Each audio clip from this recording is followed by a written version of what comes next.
Hello, SpongeGex here, and I just found a ROM hack for, out of all games, Donkey Kong 64. I honestly didn't even know there were ROM hacks for this game, because usually the only ROM hacks you'll see for N64 games are like Mario 64, Banjo-Kazooie. You don't see games like Banjo-Tooie or Conker's Bad Fur Day really getting any mods, so especially since DK64 is a really big game, many playable characters, many collectibles, it just sounds like a more complicated game to mod. So I found this mod on the Internet Archive website. There's like a big archive of old ROM hacks for N64 games, and so I was surprised to see that there were a few for Donkey Kong 64, and this was the only one that really stood out.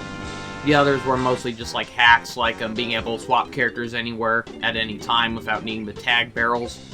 And so I found one called Banjo-Kongzooie, where you can play through Banjo-Kazooie levels as Donkey Kong 64 characters. So basically the gameplay of DK64, but with Banjo-Kazooie. That sounded really cool until I realized, upon playing the game, it's incomplete and it's practically unplayable. So Spiral Mountain at first looks pretty decent, but then you notice there's a lot of textures missing. The collision is really bad. Like characters sometimes like getting stuck on objects, and it got even worse with the later levels in the game. And so it forces you to collect 5 DK coins in order to progress into Grunty's lair. And so I was able to find most of them pretty easily, but there's one that I missed pretty easily. It's at the spot where you would learn your combat moves in Banjo-Kazooie.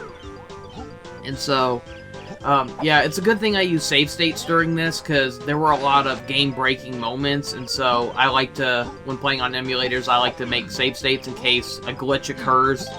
I can, you know, quickly reload without having to lose all my progress. But even then, there was really no point in doing it in this game, because you won't be able to get very far anyways. The only mostly completed level in this is Mumbo's Mountain, but there's a lot of textures missing, and there's really not much to do. There's just a few bananas to collect with each of the Kongs. Starting off, you have most of their abilities already, but for some reason you don't have the ability to dive underwater, but you do learn that in Mumbo's Mountain if you go to what was supposed to be Mumbo's hut, but once you're inside you get like basically the Cranky Kong Barrel Challenge, where you had to dive underwater to collect a coin during the training mode in DK64. And so that's really the only move you learn in this game, diving. But then once you get to Treasure Trove Cove, it is so incomplete. There's like invisible platforms, invisible floors. There doesn't really seem to be many jiggies to collect in there. And there's really no further you can go after that. You can't go to Clanker's Cavern, you can't go up to the area where Bubble Gloop Swamp and the other levels are. So, yeah, that's really disappointing. I was really looking forward to this at first. I love Banjo-Kazooie, I love Donkey Kong 64. So the thought of being able to play through the worlds of Banjo-Kazooie with Donkey Kong 64 gameplay, that sounded like a lot of fun, but don't you hate it when that happens, when something looks and sounds so cool, but then it's a nightmare to play through? I mean, even for just a fan game, I mean, it would be obviously bad enough if this was a retail game and it ended up a disaster, but even a fan game, it's stuff that doesn't have to be made, but it sounds so promising, but yeah, that's a real shame.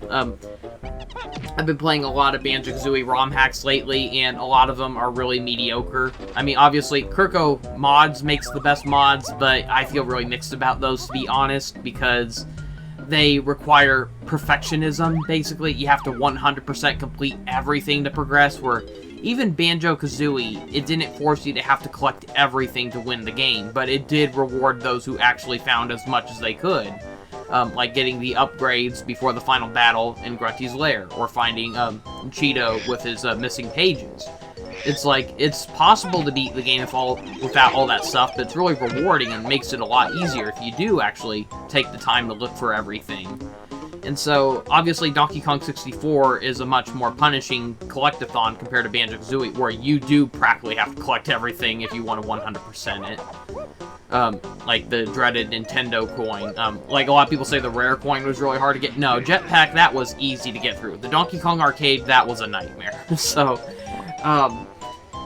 but yeah, so I was playing through a lot of Banjo-Kazooie mods, and a lot of them are very unplayable. And so the Kirko mods, like I said, they are fun, but they're just so punishing. Like, I tried Nostalgia 64. I managed to barely make it all the way to the final battle, basically, where it's like a Star Fox level. And then after that, you get 2 additional levels, one based on Castlevania 64. And then I couldn't even make it to the true final level, which was based on the canceled game Dinosaur Planet, because you have to collect all the Mumbo tokens that are hidden in the game, and because it's an N64 game with really strict like save restrictions, it doesn't bother telling you where everything is. And I was not in the mood of I was not in the mood of watching like you know, over hours worth of gameplay tutorials, or walkthroughs, I should say, to show me where to find the missing items. I just, you know, it's looking back at old games like that and their restrictions that makes me so thankful for how video games are nowadays, where if you miss something, some games are more forgiving and actually giving you hints or items to help you locate this stuff. You know, a lot of games have built-in maps with item radars on it, and that's the thing. You don't have to use that stuff. People can easily either turn it on, turn it off, or just not look at it. So it's for those who really want it. If you want to play it the old-fashioned way where you don't get any hints and you want to run around in circles for hours to try to find everything, go ahead. But if you're one where you just want to get through the game without having to, you know, search endlessly and all that, yeah, you can just look for some helping hands and all that. There's nothing wrong with that. And I hate how there are some gamers who complain that that ruins video games when you actually help people who are seeking it. There's nothing wrong with giving people that option. And so, yeah, it does make a lot of Banjo-Kazooie ROM hacks really painful to go through because they're more punishing than the original game itself. And, like, I hate how a lot of the Kirko mods, like how there's so many, you know, time limit challenges where you gotta ground pound on a switch and race over to the other end of a level just to get through one little door, and you have to get through that if you want to collect all the notes. That makes it so frustrating with, not only with how strict the time limits are, how easy it is to accidentally slip up on the platforming, but if you accidentally missed everything in that level and you had to go back and find it, it's a pain if you have to try going all the way back to that room you already explored, and you end up, after many failed attempts, you finally make it back in, only to find out, oh, the item you were looking for wasn't in there. Yeah, that's real frustrating. So, yeah, I'm just not a big fan of how restricted a lot of these mods are. They're obviously more for, like, expert players, not for casual gamers. Like, you know, I've been gaming most of my life, and even to this day, I still haven't gotten very good at a lot of things. Like, I can't... Like, well, I can beat Banjo-Kazooie, I'm not perfect at it. There are times where I do slip up. And, yeah, it does make me jealous that there are so many gamers who can just beat the stuff without even, like, getting hit once, or, yeah, it does make me kind of jealous. But, yeah, I don't like games where they're mainly for pros. I like games where anyone can have a chance at beating it, no matter how tough it can get. The only ROM hack I was able to 100% complete was, The Nightmare Before Christmas, which is like a Banjo-Kazooie mod where Banjo stumbles into Halloween Town from The Nightmare Before Christmas. That was a really cool mod. It was actually pretty easy. Like, it took less than an hour to beat. There were a few parts where I had to run around circles because I wasn't sure. Like I said, I needed to find a few things that I missed, and over time I was able to find it. But yeah, that's like one of the only mods I was ever able to beat without having to look up online, like, okay, how do I find this, or, so that was the only one I was able to do all on my own. This was so pointless. Here I was thinking, like, since Lanky Kong's handstand ability was, like, the closest he got to the Talon Trot, I was thinking you would need that to get up, the Termite Hill, and for some reason they didn't bother adding the slippery surface onto the platforms here, so I wasted my time trying to make all these jumps that are impossible to make with Lanky's handstand, and eventually I stopped and I realized, oh, I'm not sliding off, what the heck, that was a waste of time. So, yeah, again, this mod, it sounded like a fun idea, but obviously the person who made it didn't fully commit to it, or they didn't entirely know what they were doing, but to be fair, probably better than I could have done. I know nothing about, like, modding, or the closest thing I've ever done to modding was back then when I learned about, like, texture editing. Yeah, I learned how to, like, take textures from, like, N64 games or GameCube games and load them into, like, an art app and draw over them or replace them with an image. So that's, like, the only closest thing I have an understanding to when it comes to game editing. But no, like, I don't know how to, like, move around like 3D models or take a model from one game and import it into another. No, so yeah, I'm no expert, so I can't say I could do better, but I can definitely see like bad mods compared to good mods. And it pains me to say that this is a bad mod. It sounds like such a fun idea. I was having fun at first. Like, oh my god, this is so cool. I'm Donkey Kong in Spiral Mountain. That is so cool. But then it's like the kinks and glitches of this start showing up, and it makes you go like, yeah, this is not very good. Speaking of ROM hacks, though, there was one that I played recently that's been getting a lot of buzz, and that was actually really good. Smash Bros. Remix 2.0. I'm not sure if that will be the final update for that, but yeah, that was a really cool update for an already cool mod. Speaking of the game I'm just playing, they actually have Lanky Kong in that as a bonus character, and I always thought Lanky Kong would have been such a cool addition to Smash Bros. A lot of people thought I was crazy. I'm like, no, he would be really cool. I mean, he makes like a Min Min from ARMS look boring in comparison, because it's like all she can do is stretch her arms. Lanky Kong, he can already do that, but he has way more abilities than that. Like he can shoot grapes out of a grape shooter. He can throw orange grenades, which sadly was not one of his moves in that, but it should have been. And then of course his up special being his inflate ability, so he can float in the air like a balloon. My only complaint with Lanky in Smash Bros. Remix was his handstand ability. That was just for show. Like, it does absolutely nothing, and you know, that's a shame when there's a character you really like being added into a game and then they give him like one move that is so bad.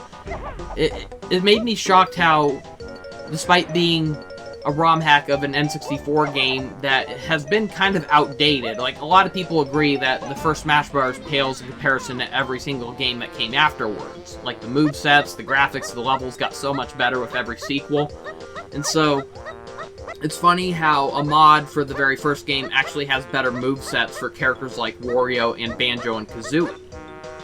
So from playing Smash Bros. Remix, my favorite characters to play as were Banjo-Kazooie and Conker. I thought like I always imagined like how great it would be if Conker was in Smash Bros. And that moveset nearly nails it. I thought like a lot of his moves were really good. My only complaint was that I thought his down special should have been his anvil ability.